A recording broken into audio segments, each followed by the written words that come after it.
retour en Europe et ce sera à l'image du jour. En Ukraine, Viktor Orban est à Kiev. C'est la première fois que le Premier ministre hongrois se rend en Ukraine depuis le début de la guerre, il y a 2 ans et demi. C'est l'un des rares dirigeants européens à ne pas l'avoir fait jusqu'ici. Alors que son pays vient de prendre la présidence tournante du Conseil européen pour 6 mois. Un pays qui reste de tous les membres de l'Union le plus proche de Moscou. Écoutez depuis Kiev, Emmanuel Chaz.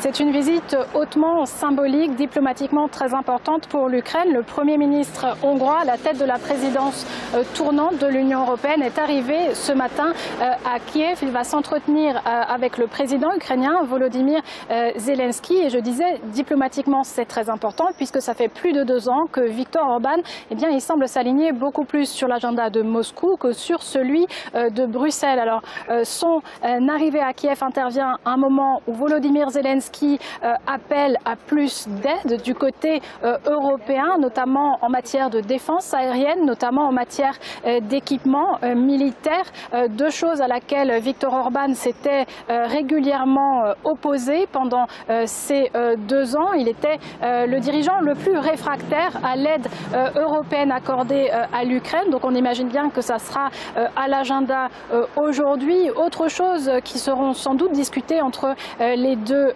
dirigeants, les liens entre la Hongrie et l'Ukraine, car malgré ces tensions très fortes du côté diplomatique et à propos de la guerre russe lancée contre l'Ukraine, il y a quand même un terrain commun. Je pense à la population d'origine hongroise qui vit notamment dans l'ouest de l'Ukraine et pour laquelle Viktor Orban avait souvent réclamé plus de facilité, notamment pour apprendre le hongrois en Ukraine. Donc ce sont toutes ces problématiques qui seront abordées aujourd'hui. Et on pensera bien que Volodymyr Zelensky aura également à cœur de montrer à Viktor Orban les dégâts causés par la Russie en Ukraine, notamment sur les infrastructures énergétiques, notamment en ce qui concerne les crimes de guerre. Vous savez, ici à Kiev, on est à 30 minutes de route de Boutcha, d'Irpin, des villages martyrs lors de l'occupation russe en 2022. Donc on peut penser que tout cela sera à l'agenda. Et enfin, on peut également imaginer que la question de l'adhésion de l'Ukraine à